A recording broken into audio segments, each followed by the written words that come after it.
This TV Mass is brought to you live by Philippine Long Distance Telephone SME Nation. Success through technology with PLDT SME Nation.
At the height of our Advent walk, we will light the candles of hope and peace, and we light a candle of joy.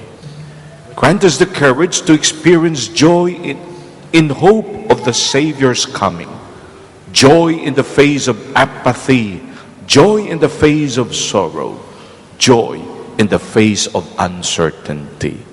In the name of the Father, and of the Son, and of the Holy Spirit. Amen. The Lord be with you. And with your spirit. Today we shall hear the gospel, and the readings tell us, rejoice, rejoice always in the Lord. Your God is faithful. Your God will fulfill His promises to you.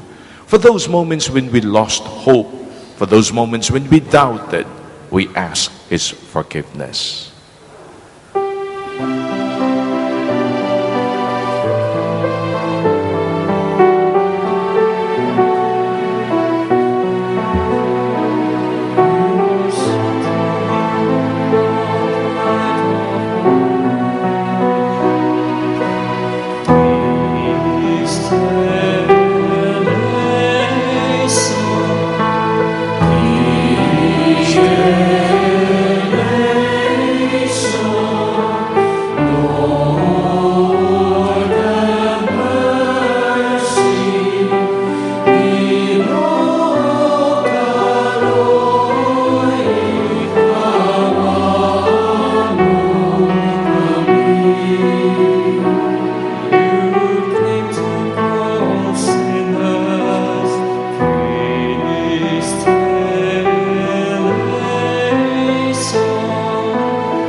May Almighty God have mercy on us, forgive us our sins, and bring us to everlasting life. Amen. Manalangin po tayo. O God, who see how your people faithfully await the feast of the Lord's nativity, enable us, we pray, to attain the joys of so great a salvation, and to celebrate them always with solemn worship and glad rejoicing. Through our Lord Jesus Christ, your Son, who lives and reigns with you in the unity of the Holy Spirit, one God, forever and ever. Amen. Please be seated for the liturgy of the word.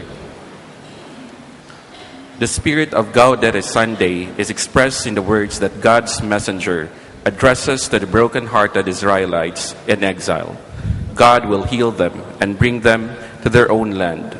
Jesus will make these words his own when he begins his public ministry. Our first reading. A reading from the book of the prophet Isaiah. The Spirit of the Lord God is upon me, because the Lord has anointed me. He has sent me to bring glad tidings to the poor, to heal the brokenhearted, to proclaim liberty to the captives and release to the prisoners, to announce a year of favor from the Lord and a day of vindication by our God. I rejoice heartily in the Lord.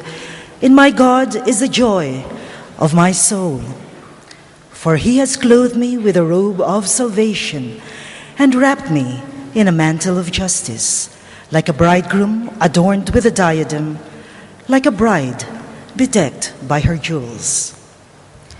As the earth brings forth its plants and the garden makes its growth spring up, so will the Lord make justice and praise spring up before all the nations.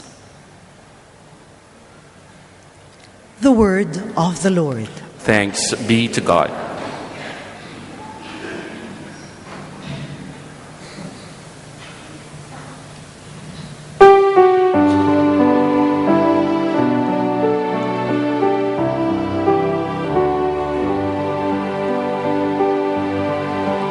My soul rejoices in my God.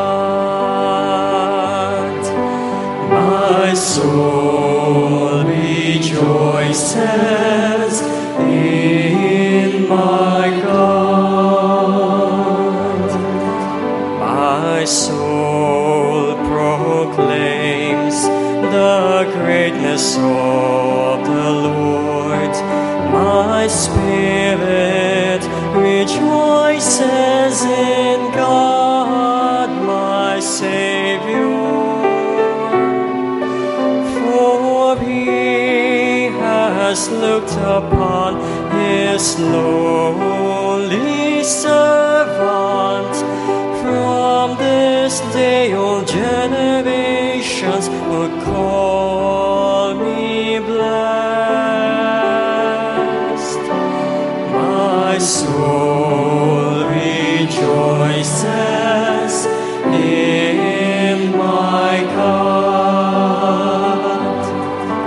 The Almighty has done great things for me, and holy is his name. He has mercy on those who fear him. In every generation,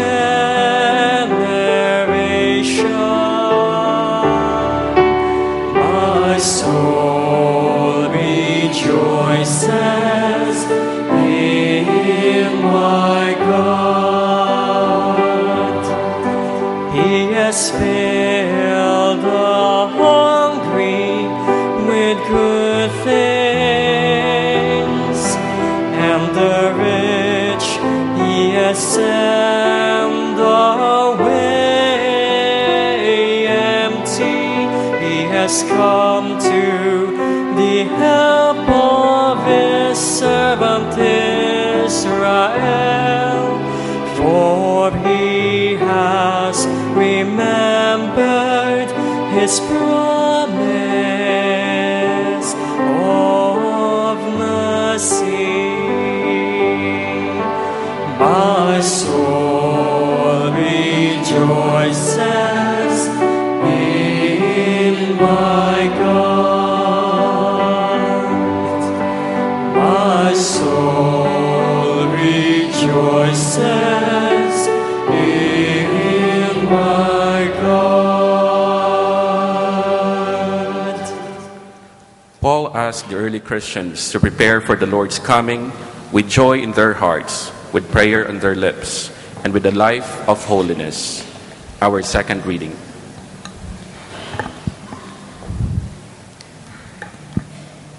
A reading from the first letter of St. Paul to the Thessalonians.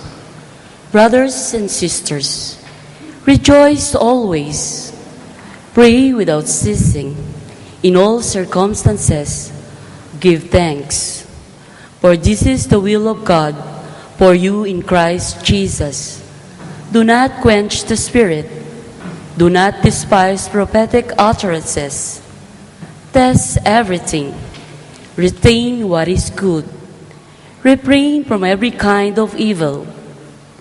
May the God of peace make you perfectly holy, and may you entirely, spirit, soul, and body, be preserved, blameless, for the coming of our Lord Jesus Christ. The one who calls you is faithful, and he will also accomplish it. The word of the Lord. Thanks be to God. Please all stand to give glory and honor to the Holy Gospel.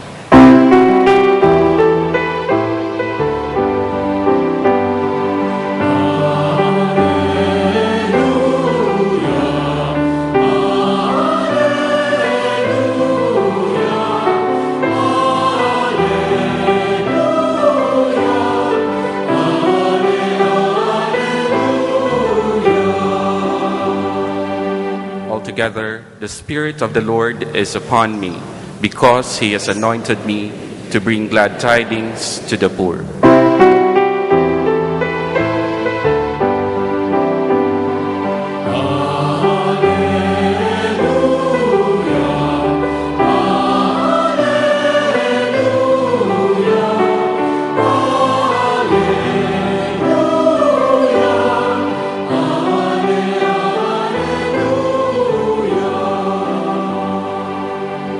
The Lord be with you. And with your spirit. The proclamation from the Holy Gospel according to Saint John. Glory to you, O Lord. A man named John was sent from God. He came for testimony to testify to the light, so that all might believe through him. He was not the light, but came to testify to the light. And this is the testimony of John. When the Jews from Jerusalem sent priests and Levites to him to ask him, "Who are you?" he admitted and did not deny it, but admitted, "I am not the Christ." So they asked him, "What are you then? Are you Elijah?" And he said, "I am not." "Are you the prophet?" He answered, "No." So they said to him, "Who are you, so we can give an answer to those who sent us? What do you have to say for yourself?"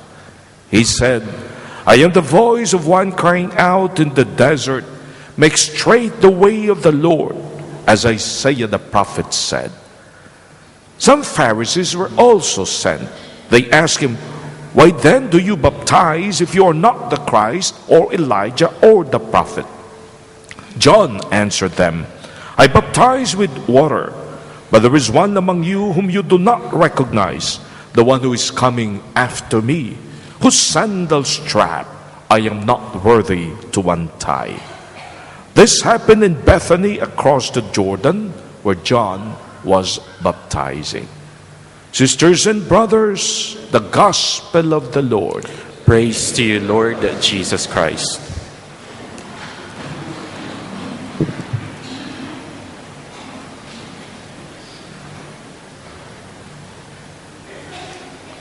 Formal na pong inilabas ang itinerary ng ating Santo Papa. Medyo natagalan bago ilabas ito for reasons of security. Pero at least alam na natin ngayon kung ano ang takbo ng kanyang pagbisita rito sa ating bansa. January 15, darating po siya sa Villamor Air Base at 5:45 in the afternoon. At wala pong speeches na gagawin, kaagad siya po'y dediretso doon sa residence ng kanyang ambassador dito sa Pilipinas, tawag natin Apostolic Nuncio, at ang bahay pong yun ay matatagpuan along Taft Avenue. Pagdasal po ninyo kasi yung mga generals ay namumroblema. Alam nyo naman itong ating Santo Papa ayaw pong naka-enclose. Gusto niyang malapit siya sa mga tao at malalapitan at gusto niya ring malapitan ang sambayanan ng Diyos. Kaya nga kaming mga pari nag-uusap-usap, paano kaya namin mapahinto yung Santo Papa para medyo tumagal-tagal. Alam mo naman ang Santo Papa pag nakakita ng bata o medyo physically challenged, talagang natural yun, hihinto. Kaya sabi namin sa isang paring kasama naming medyo may kaliitan, ganito na lang, magsuot ka ng diapers. Tapos pagdaan ng Santo Papa, tataas ka namin. Dalawa lang ang pwedeng mangyari. Pwede siyang huminto sa sobrang awa sa iyo o tumakbo sa sobrang takot. The problem is, napakarami ang high-rise sa area ng Rojas Boulevard. Sana walang mga snipers, Sana ang ating Santo Papa ay matiwasay na makabisita sa bayang Pilipinas. Next day, early morning, magkakaroon po ng breakfast meeting, a ceremonial welcome bilang isang representative of another state doon po sa Malacanang. Then he will meet with the diplomatic corps. Mga nagtatanong, Father, saan kayo namin siya pwedeng makita at malapitan? Well, bibigay ko na yung buong schedule. Pagkatapos po noon, ang Santo Papa po'y magmimisa doon sa cathedral para sa mga obispo at para sa mga kaparian at religious. Kung kayo po'y nagpaplanong pumunta sa Manila Cathedral, ang sasabihin ko sa inyo, wag na. Kasi hindi kayo papapasukin. Pangalawa, kahit kaming mga pari, hindi lahat makakapunta. Kasi medyo may karamihan, 2,000 lang po ang kaya ng ating cathedral. Kaya ano nangyari? Sapagkat hindi lahat pwedeng pumasok, nagpalabunutan ang mga pari. Ganun na lang. Sa bawat diocese, 10 at 5 religious lamang ang makakapasok. Pagkatapos po noon, magpa-private lunch po siya at in the afternoon, magkakaroon po ng gathering of families doon po sa sinasabing SM MOA Arena.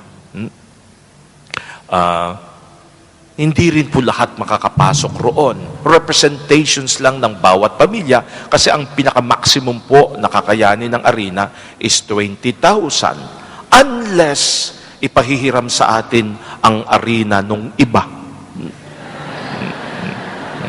Pero hindi ko lang alam kung pahihiram yon kasi 60,000 ang kaya doon. So pagkatapos po noon, uuwi siya sa bahay niya at kinaumagahan, pupunta na siya sa Tacloban na siyang tunay na kadahilanan kung bakit siya kaagad nagnais pumunta sa Pilipinas upang makita at makasama ang mga nasobrang nasa lanta. Ang schedule po ay magkakaroon ng misa sa cathedral at pagkatapos noon magbe-blessing siya ng Center for the Poor sa kanya pong pangalan, Pope Francis Center for the Poor. Tapos magla-lunch po siya kasama ng mga pinakamahihirap at sobrang nasa lanta nitong bagyong Yolanda. Pagkakarinig ko, mga 30 nga lang ang makakasama niya. At simpleng pagkain. Number 1, ipinagbawal, walang papapel na politiko o mga matrona. Yun ang bawal. Pagkatapos noon, sa hapon, makikipagkita pa siya sa mga pamilya ng lahat ng mga nasalanta at doon gagawin po yan sa isang gathering na mangyayari po sa open area, parang malapit po yan sa airport. Kaya doon dadagsain siya ng mga tao. Tapos uwi na po siya. Unfortunately, para sa mga taga Cebu, final na po, hindi dadaan ang Santo Papa sa Cebu. Kinaumagahan, magkakaroon po ng meeting of the religious superiors with the Holy Father doon po sa UST, sa loob. At pagkatapos, susundan ka agad ng meeting of the youth doon po sa compound ng University of Santo Tomas. Kaya doon pwede na kayo makipagsiksikan. Pero sa hapon, yun ang biggest affair. Magkakaroon po ng misa at 3:30 in the afternoon sa Luneta. Hindi naman masyadong marami ang pupunta. 7 million lang, Kaya pwede na kayo roon, Mga kapatid, kinaumagahan, aalis ang Santo Papa. Ano ho ba sa ating ikinatutuwa at preparation sa kanyang pagdating? Huwag nating kalimutan kung ano talaga ang kadahilanan ng kanyang pagpunta. At ano po yun? Upang sabihin sa mga nasalanta, upang sabihin sa mga nahihirapan, ang Diyos nyo'y may pake. Ang Diyos nyo'y may kalinga. Ang Diyos nyo'y may pagmamahal at nasasaktan pag nakikita, lalong-lalo na ang mga mahihirap. Brothers and sisters, magugulat kayo, headline to kahapon o the other day. Alam nyo ba na sa Pilipinas sa ngayon, mayroon pa pong, pakinggan nyo 800,000 na nakatira pa sa mga tent cities. Halos 1 million yun. Walang dignidad doon. Matutulog ka sa lupa na sometimes pag tumuulan, binabaha pa. Pupunta ka roon na hindi mo alam kung saan ang CR. Siguro sa 5,000, 3 ang CR ninyo. Nag-aantay ka ng dole out sapagkat wala ka namang trabaho. Tirahan ba ang tawag ng isang tolda? Di hindi. Kung wala po tayong pagtingin sa mga mahihirap, hindi nyo tunay na mauunawaan ang katuwaan ng Pasko. Bakit? Mga kapatid, si Kristo'y nagpunta upang angkinin ang kahirapan ng tao. Ang Santo Papa'y pupunta para sabihin sa ating lahat, ang Diyos nyo ay Diyos ng habag at awa. At nagpupunta siya at gustong, alam nyo, yan ang maririnig natin sa Kanya.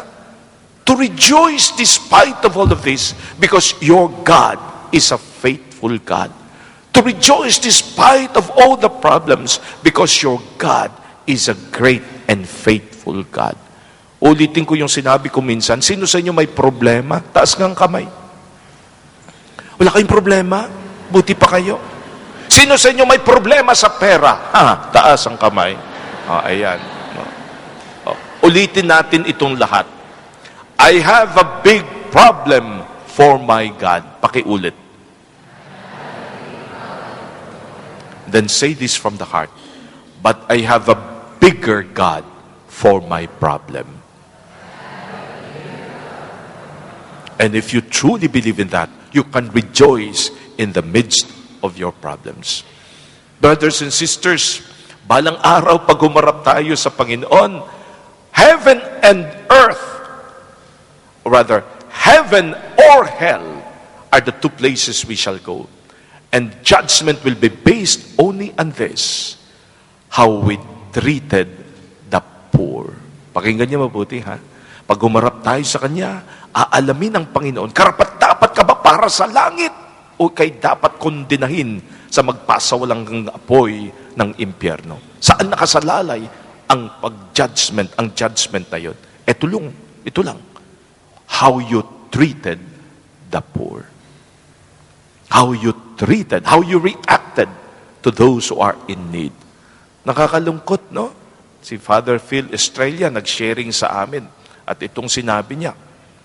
Sabi niya, alam mo ba dito sa Pilipinas, dahil sa mahina yung ating farm to market roads, dahil hindi maayos ang mga storages natin at mga imbakan ng mga pagkain, dahil hindi maayos ang ating mga organisasyon upang ang pagkain ay tunay na ma-maximize sa gamit, lalo na ang pagsustor. Mga kapatid, 630 million tons ng pagkain ang nawawaldas at nawawala. Pero kung yan ay shocking, mas shocking to. 670 tons ang natatapon lamang, wastage, because of bad eating habits. mamaya, pag kumain kayo at may makita kayong extra, lagay sa isipan, baka may madaanan ako mamaya na nagmamalimos. Baka yung ibibigay kong patapon ko na, yun pala ang pagkain niya para sa buong araw. When the Holy Father comes to visit us this coming January, He will tell us, you have to have a heart for the poor because that's the church of Christ.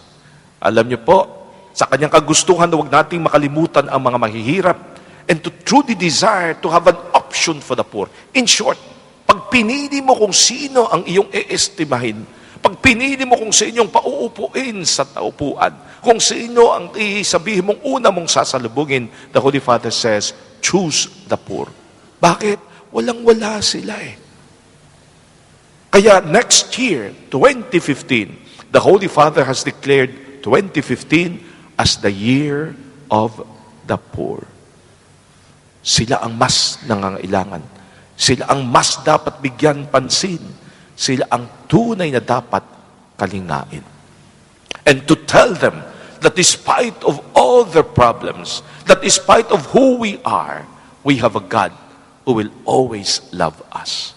Brothers and sisters, in the midst of pain and suffering, to understand fully in your heart and to believe that your God is faithful, that your God is in control, that your God is there looking at you, that He is in pain when you are in pain, in the end, must make you to rejoice in His faithfulness. Mga kapatid, alam niyo po, lahat tayo guilty sa bagay na yan. Si Father Phil mismo, kinasabi niya pag may kumakatok sa pintuan ng iyong sasakyan, anong style mo ngayon? Pag kumakatok, sometimes ako ginagawa ko, kinakatok ko rin. Ibig sabihin, hihinto na yon at alis. Ni hindi man lamang sometimes natin tinitignan kung sino nga ba to, kung may tunay na pangangailangan.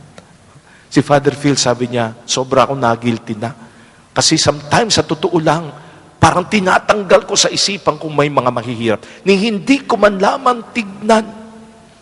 Ayaw natin ng mga pangit. Ayaw natin ng mga marurumi. Ayaw natin ng mga sinasabing hirap na hirap. But these are the realities of our lives. You know, sometimes you will be shocked. Nag-blessing ako ng isang barko. It was to be, ilo-launch na yung barko. Nag-blessing kami. Pinapunta ko doon sa pier, malapit sa Tondo. As I was blessing this beautiful cruise ship, on the other side, kita ko yung islang puti. And I could see real poverty. Palagay ko yun ang isang isla kung saan per square meter ang pinakamaraming taong nakatira. Kasi wala kang makitang structure eh.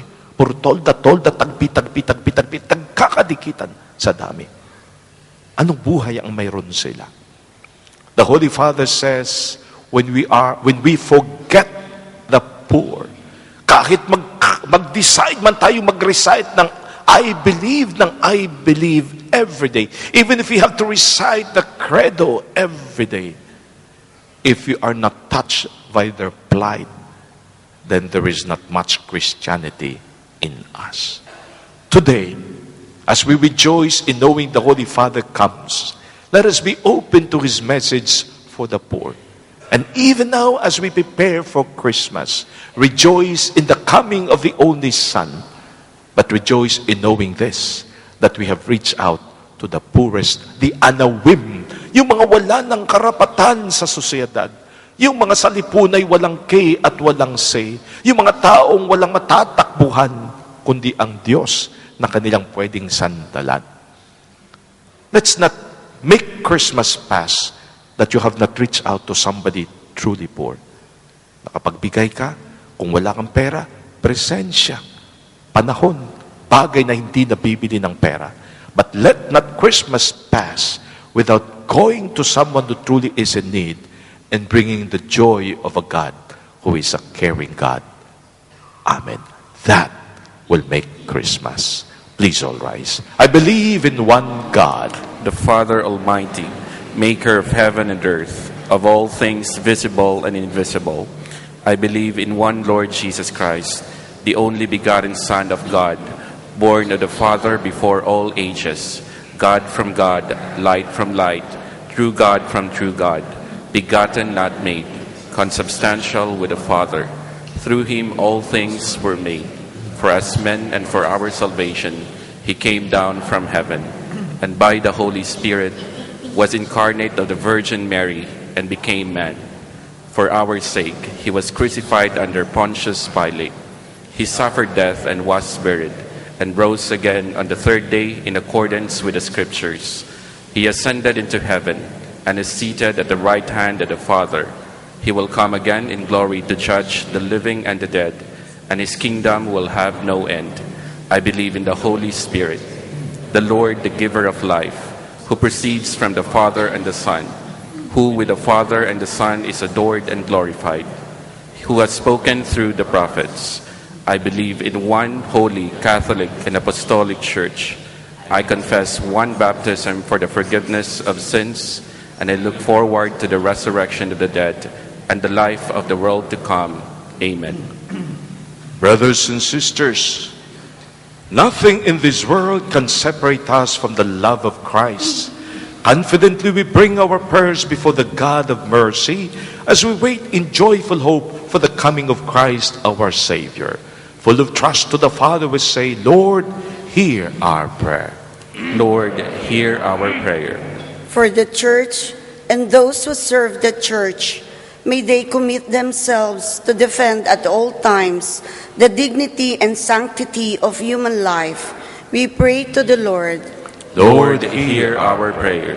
For world leaders, may they unite to combat all forms of violence and human degradation, implement laws to protect the most vulnerable members of society, and exert every effort to bring to justice and ultimately convert all human traffickers so as to put an end to this modern-day slavery.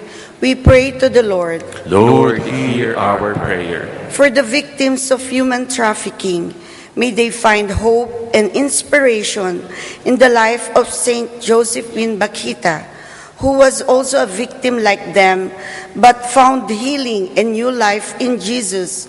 And may they be freed from their bondage and find emotional, physical, and spiritual healing from their painful experience. We pray to the Lord. Lord, hear our prayer. For the rescuers, law enforcers, those who defend, protect, and care for the victims, and those who educate others and spread their advocacy about human trafficking, may they be free from harm and remain committed in their work. We pray to the Lord. Lord, hear our prayer. For the organizers, traffickers, and supporters of human trafficking networks, may they repent, mend their ways, and be converted. We pray to the Lord. Lord, hear our prayer. For those who died from war, violence, and abuses, we pray to the Lord. Lord, hear our prayer. We pray too for our dear Pope Francis, who 45 years ago was ordained yesterday as a priest in Spain. Let us pray to the Lord. Lord, hear our prayer. We also pray for the healing of Benny Ocampo, of Elsie Uy, of Ramon Velasquez. We pray for the repose of the soul of Peter Kang Jr., Maria Tenorio Calinisan.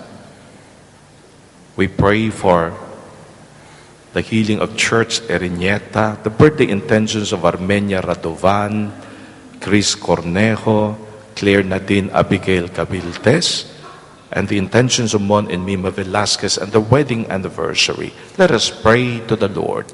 Lord, hear our prayer. God of justice and mercy, as we wait for the Lord's coming, look with compassion upon the victims of human trafficking and child exploitation. Sustain them with your love and care in all their travails, even as you assure us of your love and your care in all that we do, through Christ our Lord. Amen. Please remain standing as the gifts are being presented to the altar.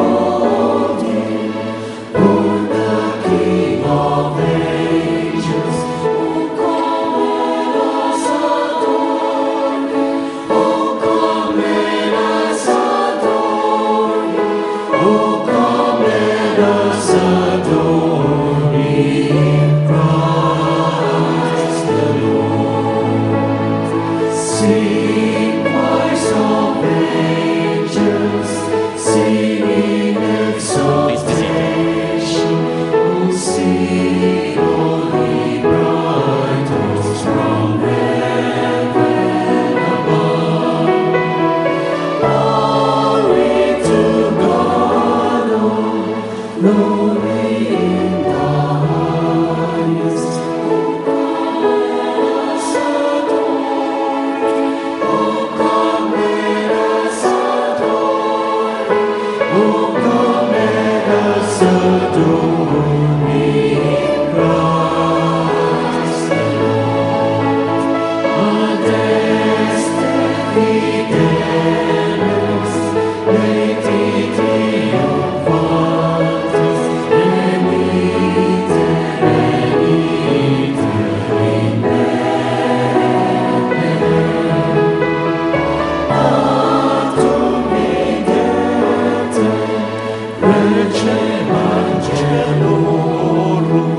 Pray, may the friends at your sacrifice in mine be made acceptable to God the Almighty Father. May the Lord accept the sacrifice at your hands for the praise and glory of his name, for our good and the good of all his holy church. May the sacrifice of our worship, Lord, we pray, be offered to you unceasingly, to complete what was begun in sacred mystery and powerfully accomplish for us your saving work, through Christ our Lord. Amen. The Lord be with you. And with your Lift spirit. up your hearts. We lift them up to the Let us give thanks to the Lord our God. It is right and just. It is truly right and just, our duty and our salvation, always and everywhere to give the thanks, Lord, Holy Father, Almighty and Eternal God, to Jesus our Lord. For all the oracles of the prophets foretold him. The Virgin Mother longed for him with love beyond all telling. John the Baptist sang of his coming and proclaimed his presence when he came. It is by his gift that already we rejoice at the mystery of his nativity, so that he may find us watchful in prayer and exultant in his praise. And so with the angels and archangels and thrones and dominions, and with all the hosts and powers of heaven, we sing the hymn of your glory, as without end we acclaim.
are indeed holy, O Lord, the fount of all holiness.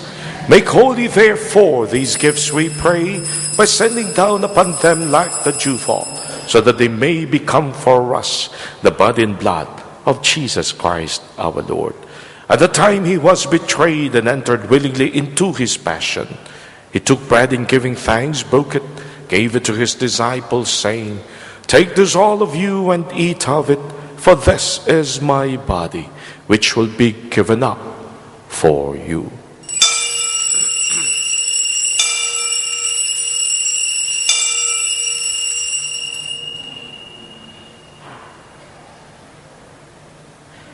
In a similar way, when supper was ended, he took the chalice, and once more giving thanks, he gave it to his disciples, saying, "Take this all of you and drink from it, for this is the chalice of my blood, the blood of the new and eternal covenant, which will be poured out for you and for many for the forgiveness of sins.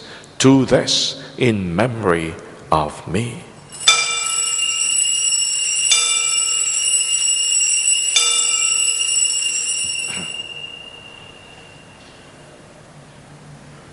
The mystery of faith. Sa krus mo at pagkabuhay, kami natubos mong tunay. Poong Jesus, naming mahal, iligtas mo kami anak. Poong Jesus, naming mahal, ngayon at magpakailanman. Therefore, as we celebrate the memorial of his death and resurrection, we offer you, Lord, the bread of life and the chalice of salvation, giving thanks that you have held us worthy to be in your presence and minister to you. Humbly we pray that partaking of the body and blood of Christ, we may be gathered into one by the Holy Spirit. Remember, Lord, your church spread throughout the world, and bring it to the fullness of charity, together with Francis, our Pope, with Luis Antonio, our Bishop, and all the clergy.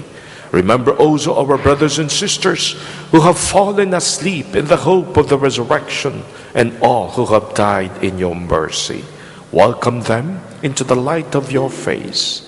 Have mercy on us all, we pray, that with the Blessed Virgin Mary, Mother of God, with the blessed Joseph, her spouse, with the blessed apostles, and all the saints who have pleased you throughout the ages, we may merit to be co-heirs to eternal life, and may praise and glorify you to your Son, Jesus Christ.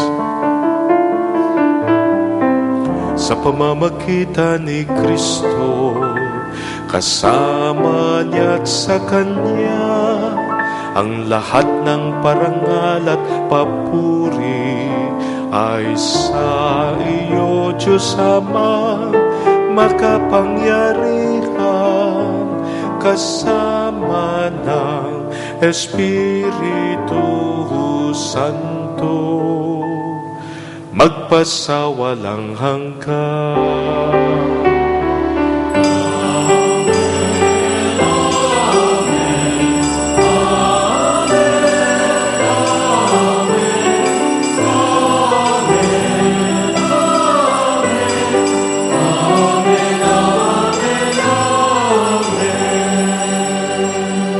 We ask God to bless us so that we can become His blessings to the poor. We ask God to give us gifts so that we ourselves can become His gift of His loving presence to others. We pray the Our Father.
Deliver us, O Lord, we pray, from every evil.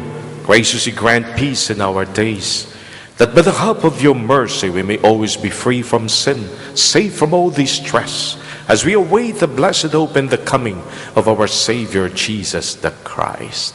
The power and the glory are yours, now and forever. Lord Jesus Christ, who said to your apostles, "Peace I leave you, my peace I give you," look not on our sins, but on the faith of your church, and graciously grant her peace and unity in accordance with your will, who live and reign forever and ever. Amen. The peace of the Lord be with you always. And with your spirit. Remember the words of Jesus, "What you did to the least of your brothers and sisters, you did to me."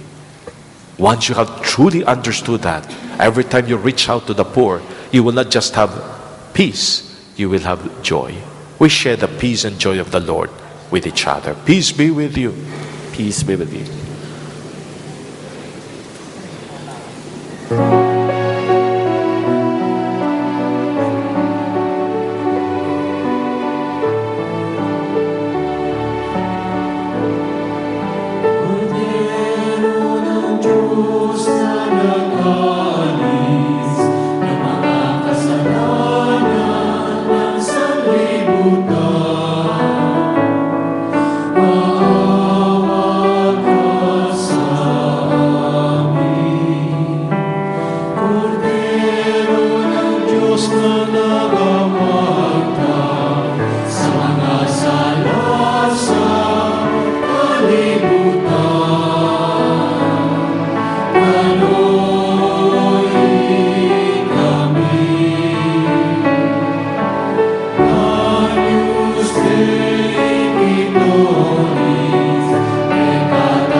This is Jesus, the God of the poor in spirit. Happy are we who come to receive him. Lord, I am not worthy that you should enter under my roof, but only say the word, and my soul shall be healed. By the blood and blood of our Lord Jesus Christ, bring eternal life to us to receive him. Amen.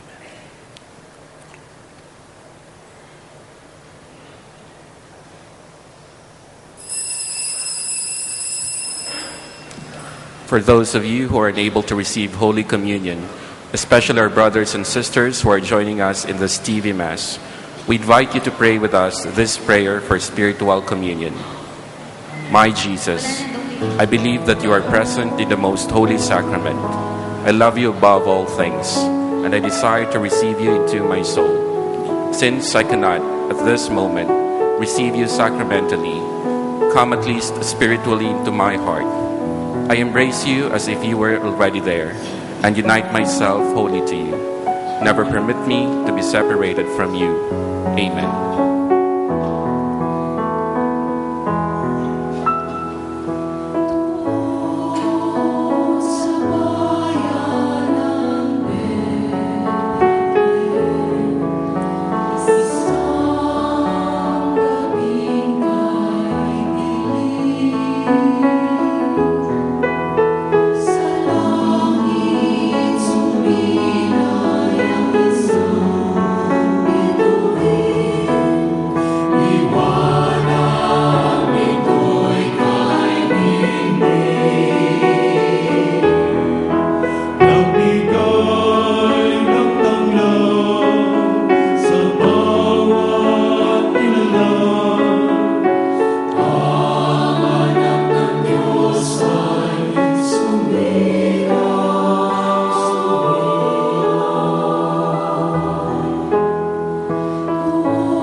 Tayo po'y manalangin. Please all stand. We implore your mercy, Lord, that this divine sustenance may cleanse us of our faults and prepare us for the coming feast through Christ our Lord. Amen.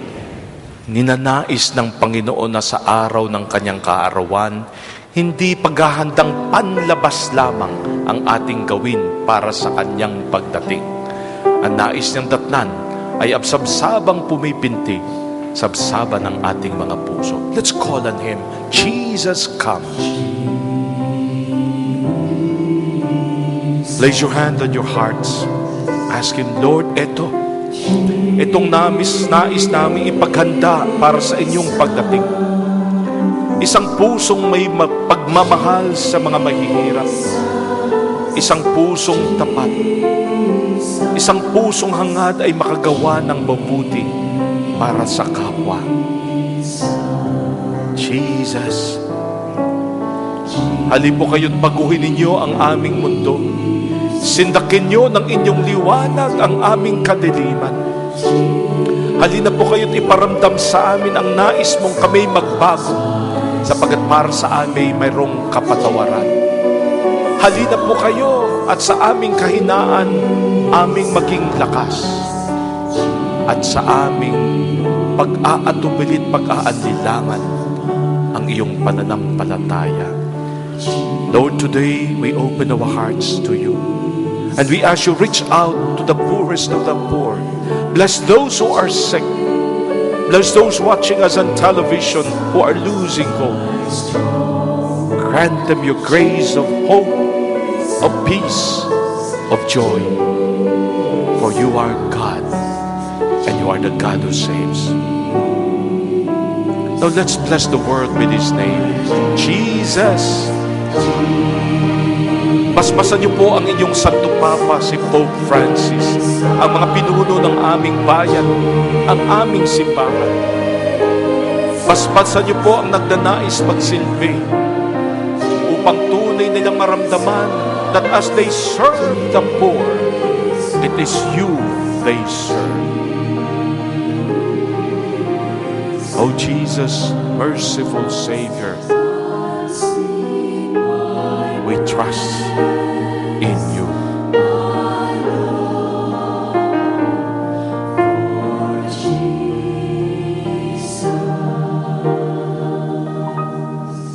Kami nagpupuri at nagpapasalamat, Panginoon, sa araw ng Gaudete Sunday, where you ask us to rejoice in knowing that you are faithful, powerful, and loving. In Jesus' name.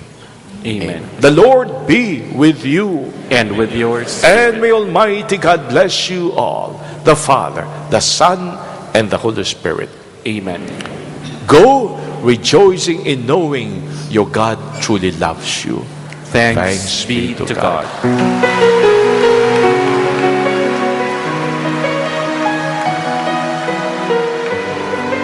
Uli ang tema ng pagdating ng Santo Papa sa ating bayan. Telling us we are all children of God.